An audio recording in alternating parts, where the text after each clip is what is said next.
Where did the years go so quickly, my love? How did we get to be gray? Decades go by in the blink of an eye. It still feels like just yesterday. The first time that I heard you say, love me forever and hold me right now. Gather our memories like this. I know we'll never be old anytime we run. Hello, good afternoon. I am going to very quickly interrupt you while you're enjoying lunch. And by the way, how was lunch? And breakfast? That's fantastic. Thank you to Matt and all of the staff here who have just been incredibly helpful and such great food. I'm Jenny Funk. I work for the Alzheimer's Association. I'm coming up on my 14th anniversary. Of working there.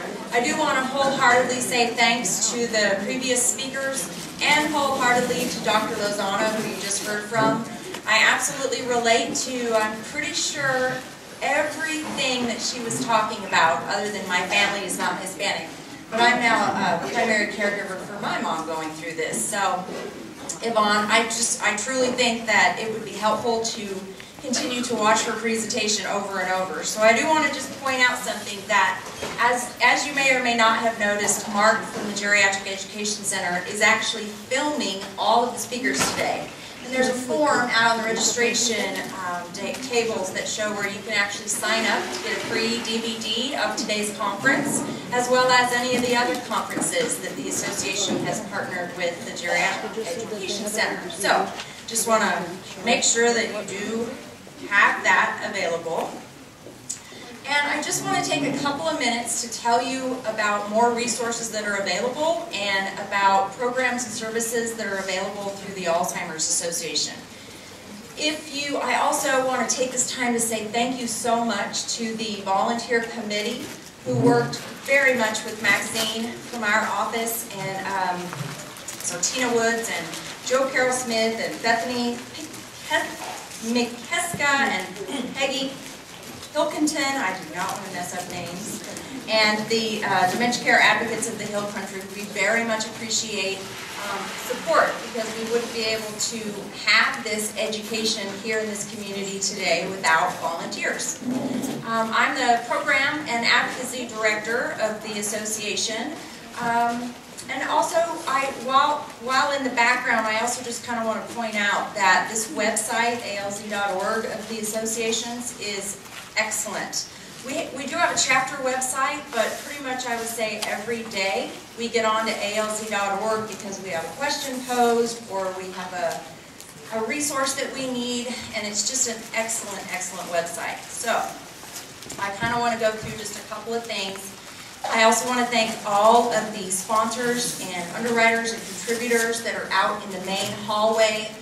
Please stop by, please pick up a card, pick up a brochure. You just absolutely never know when and what you might need. And it's so helpful to find out about what is available in your community in the way of resources. So very much hope that you will stop and say thanks to all of them as well. On the front table at registration, we brought a tiny snippet of materials from our chapter office, which is in San Antonio. First and foremost, I recommend everyone grabbing the one that says Basics of Alzheimer's. A lot of the presentations and education from this morning go over what's in that brochure. It's kind of got a little bit of everything all packed into it. The 10 warning signs. What is Alzheimer's? What does it do to the brain? What are the other forms of dementia? How do you get a diagnosis? What to do if you get a diagnosis? Research and the latest on that. So there's a lot of things just packed into that brochure.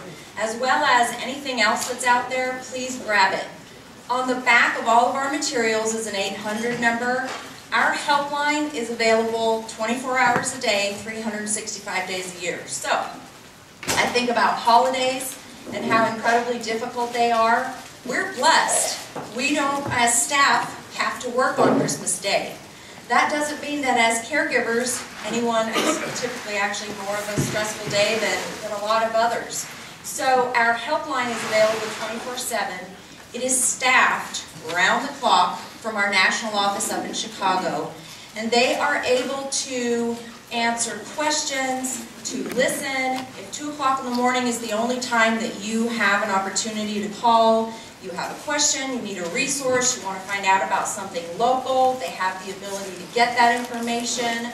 They have reliable information. They can pull up, we get some questions that are very difficult to answer, and we call the helpline too. I can definitely say that I have as well.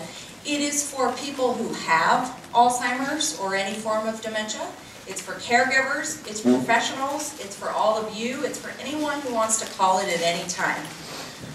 I can also relate to what Yvonne is talking about as far as how helpful it is to be able to share stories, particularly when your family member does something that just makes you want to pull your hair out, and maybe if you told your friends they wouldn't understand. Being able to talk to people who understand can really help. So sometimes it's a matter of, well, why would you call? You can call if you're in a crisis. You can also call the helpline if you're not in a crisis and you just need to vent. And you need someone on the other end of the line who understands and can listen with much care and be able to help.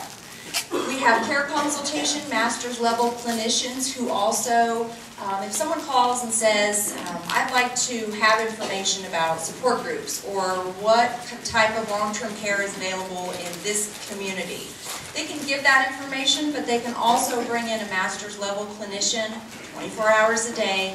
If someone really needs to talk out and come up with a care plan of sorts, a plan of, have you done this? Do you have this checked off? Have you gone through legal, financial, all the different things that come up?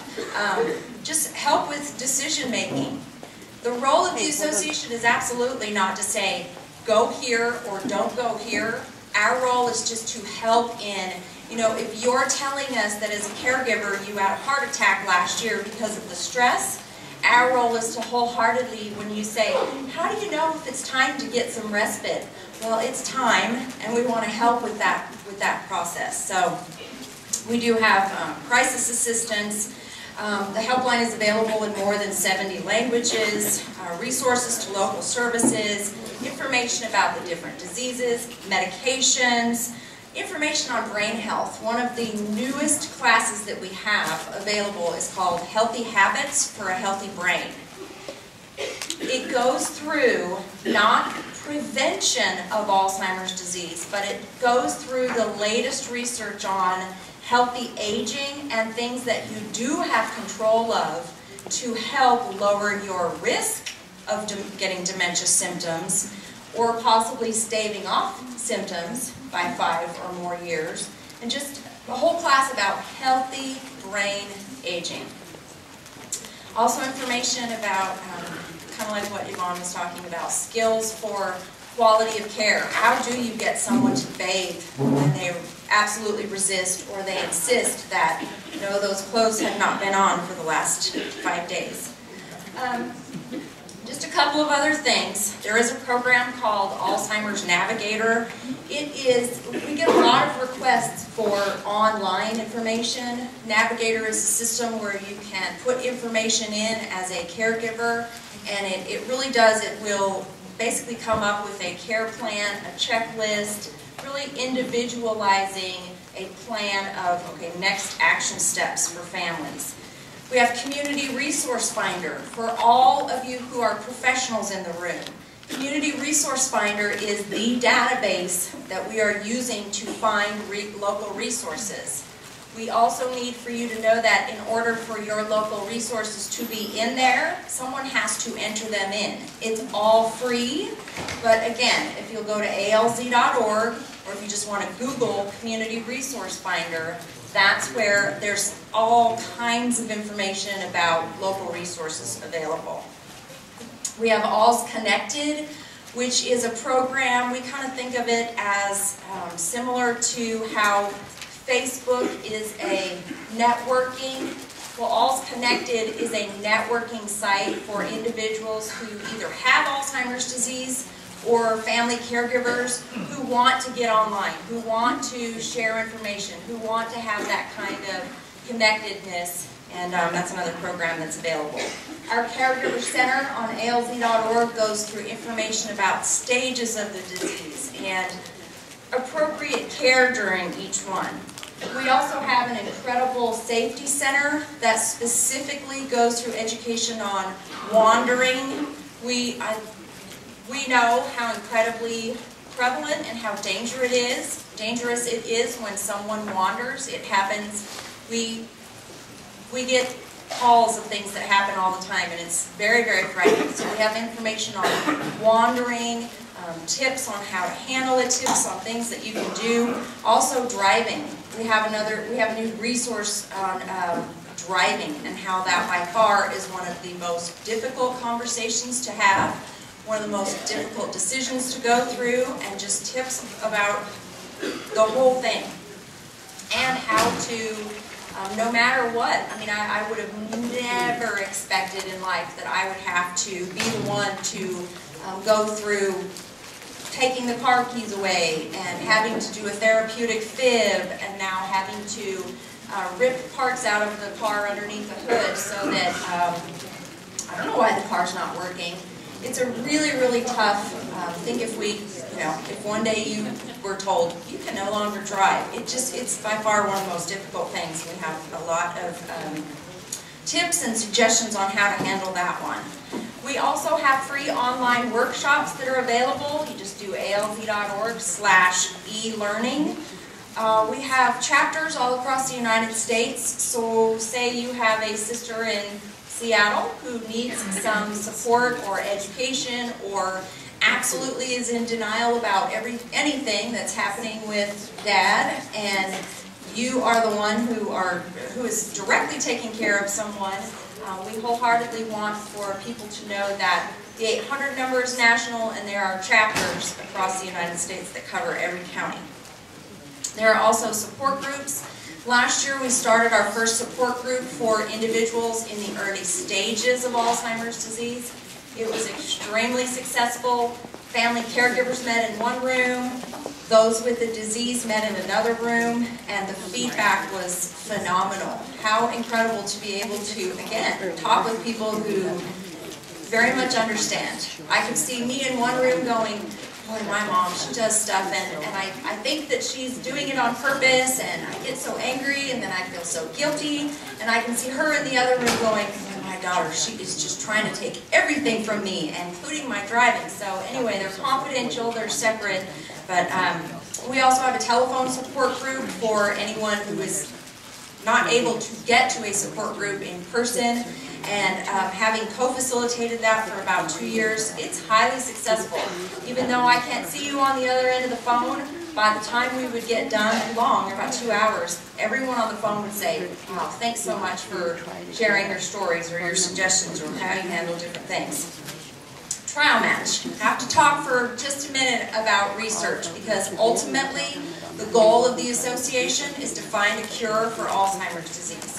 Find a way to prevent it for future individuals and to help as many people along the way as possible. So the two things right now that researchers tell us are standing in the way of finding a cure are, one, funding for research studies, and two, human beings to participate in clinical studies.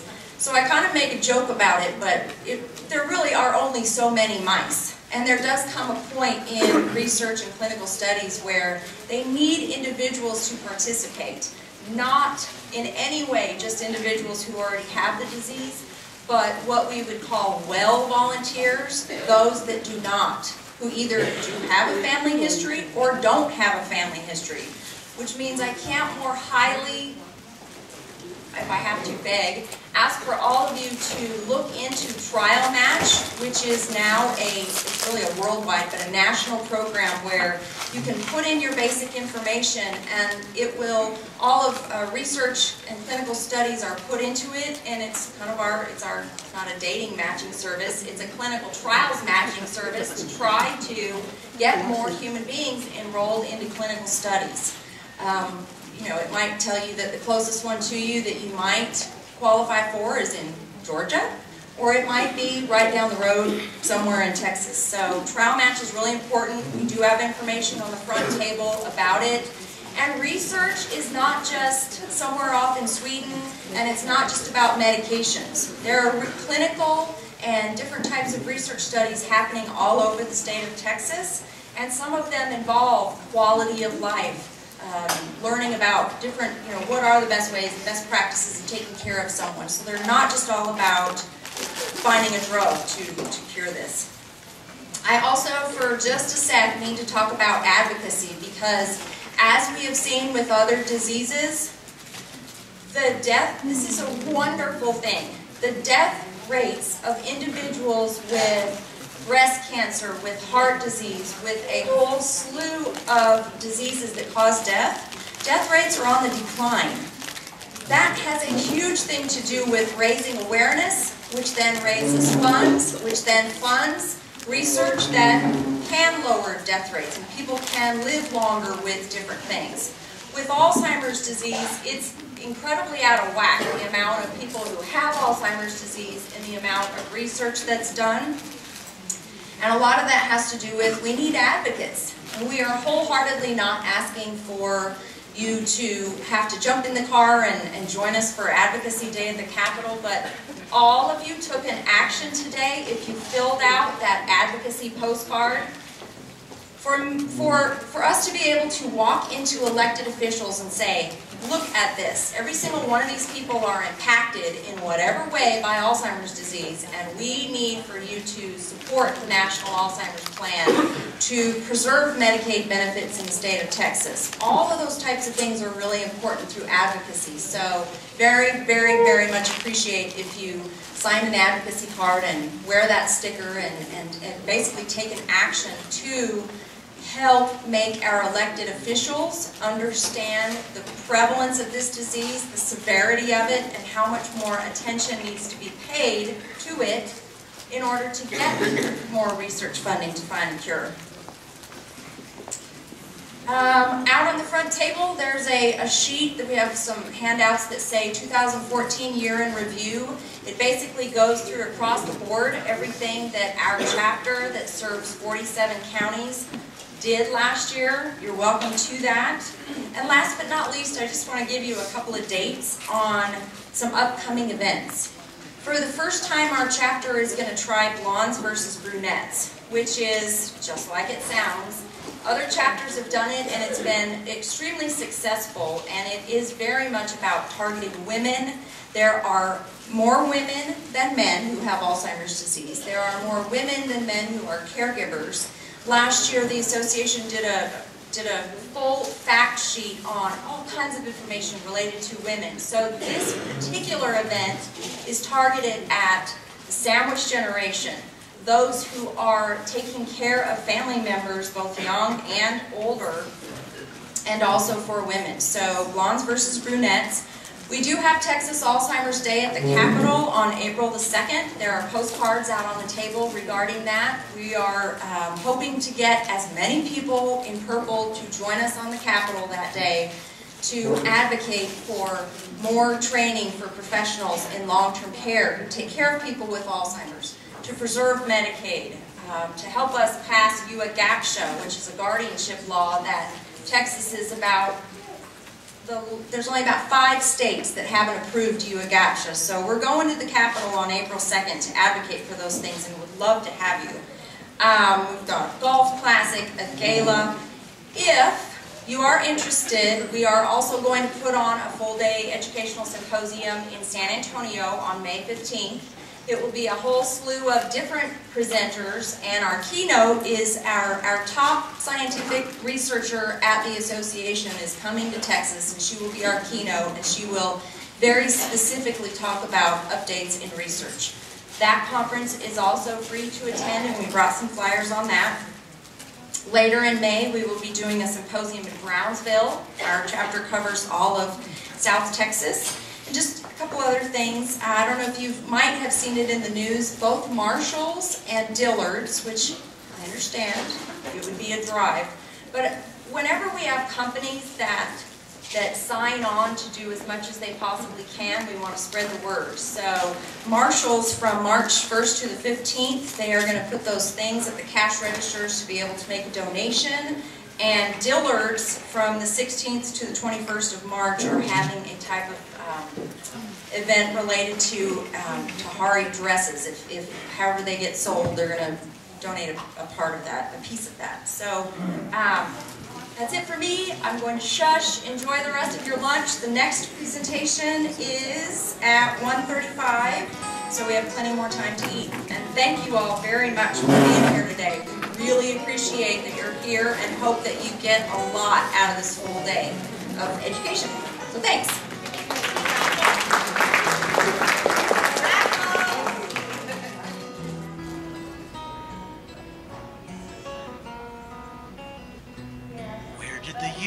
Go so quickly, my love.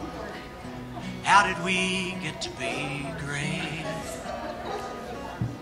Decades go by in the blink of an eye. It still feels like just yesterday. The first time that I heard you say, love me forever and hold me right now. Gather our memories like this. I know we'll never be old anyhow.